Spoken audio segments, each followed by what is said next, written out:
we have an 1815 Plus here, all right? This motherboard came in for service, okay? So, the reason I bring this up before any other 1815 video comes up, this one has a problem that is nothing any tech can do to fix, okay? And here's the reason why. When customers come here and request service, they receive a written up document of options to send in. They can send in just a motherboard and power supply, which is cheaper for like $200. Or they can send the entire NAS and it gets all cleaned out and made new again for $225 plus shipping. So if you ever need your NAS fixed, just contact me. We actually are the people who invented the fix for these, and we know more about this board than anybody trying to copy the work that we do. So since we created the fix for this, gosh, it's been like 12 years. I'm only guessing it's around that long. This board is something I wanted to bring up because I see this board version maybe 4-5 times a week, usually 4 times a week. So it's an 1815 Plus, but it's different than any other 1815 Plus model out there. Not this board in particular, but the year it was made is what makes it very different than any other. So in that memo that gets sent to the customers is a serial number. And if we look at this one, and I mentioned it in another video, any serial number that starts with 14, all right, that was the very first model for this unit, okay? This unit only gets 2 or 3 parts.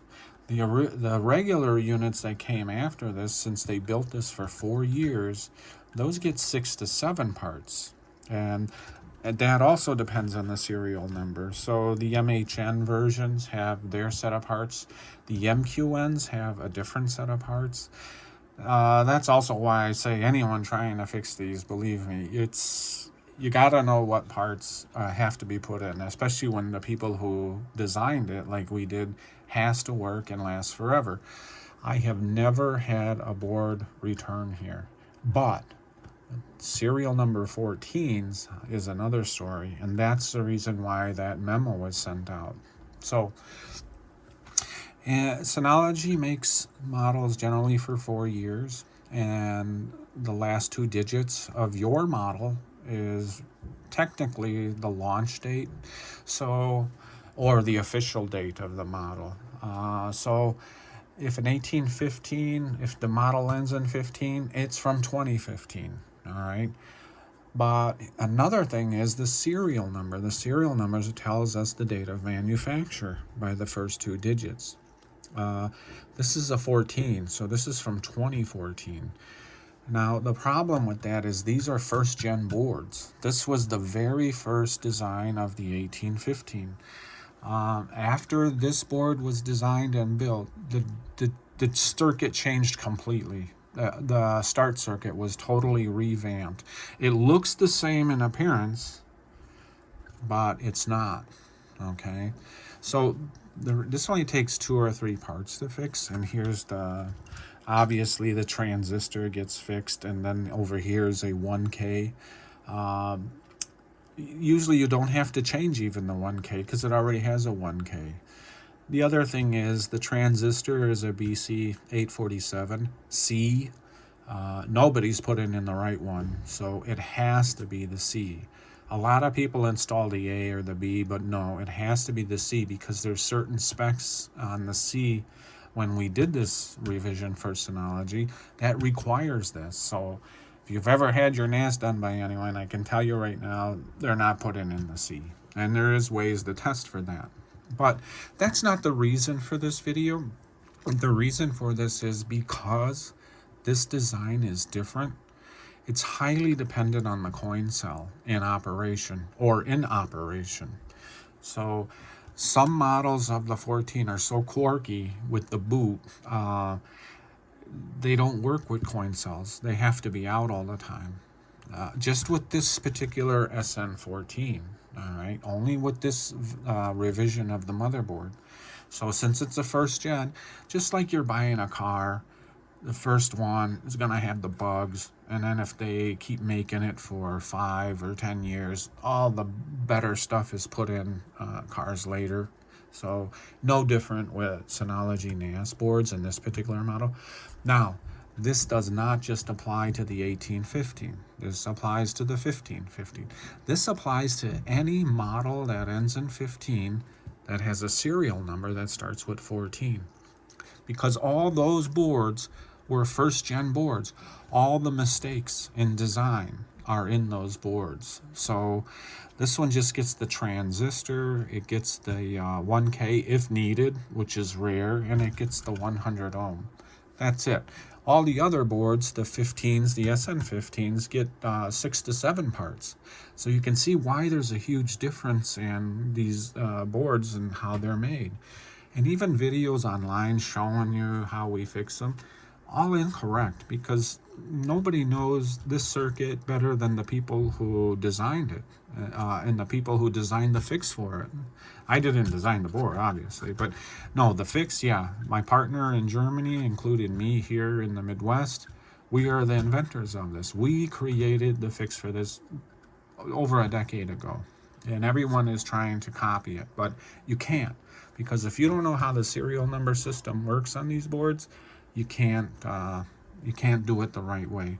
Now, about that memo the customers get, in that memo says if you own a 15 series NAS like this 1815 or a 1515 or RS815 rack, there's so many 15s, 2415 plus. So if you own a NAS that's a 15 series and the serial number starts with 14, that memo states that we cannot guarantee the longevity of the NAS because this has a design flaw and it's inherent to the motherboard. If you own a NAS that's a 15 series, the serial number starts with 14, be lucky it's still running.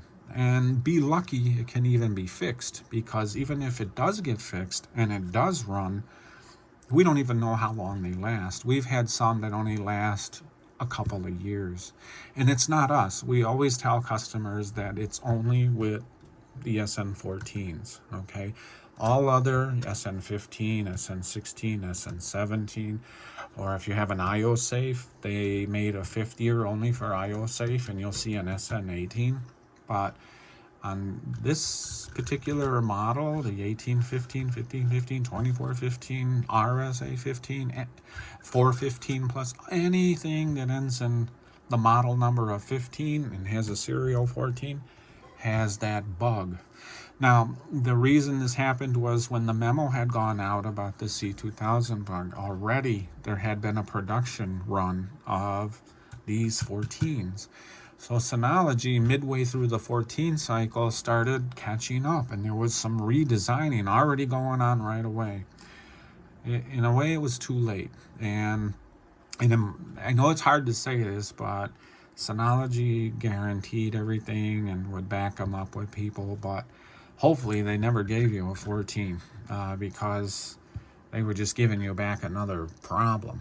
Because once the bug is fixed on this is a workhorse. This thing will last 20 plus years. There's no other model that can actually stand to it once the Atom bug is corrected. So about the Atom bug, it's a stepping voltage problem. There's some degradation in the CPU. This causes the voltage of the CPU to decline slightly. And basically we kind of pull it up a little bit higher. Anyone who's been a gamer kind of knows what that thing is all about, because what do you do when you want a CPU to run faster or slower? You start tweaking the voltage of the CPU. So that's actually the same principle involved here. The problem is in the C2000, since we're losing that voltage, the CPU runs out of spec. It's actually running so fast it can't even run the board. You get stuck with a flashing blue light. So lower voltages on CPUs make them run faster. Higher voltages stabilize them and run them slower. So our job is to actually raise that voltage so we can get a stable CPU and not running wild. Instead of, running at, say, even 2.1 gig or 1.2 gig, the thing's trying to race at 3 gig and overclocking. But the controllers on the board can't handle those. They weren't designed for it. So that's the whole, that's actually, I'm just giving you a metaphor of kind of what the concept is going on with the C2000. It's more involved than this. So if you own an SN14, your model is a 15, I don't want to say get rid of it, but if you want to exchange it, or if you want to buy one online used, make sure you know what the serial number is, because that is a big key factor in how long this guy's going to last, all right?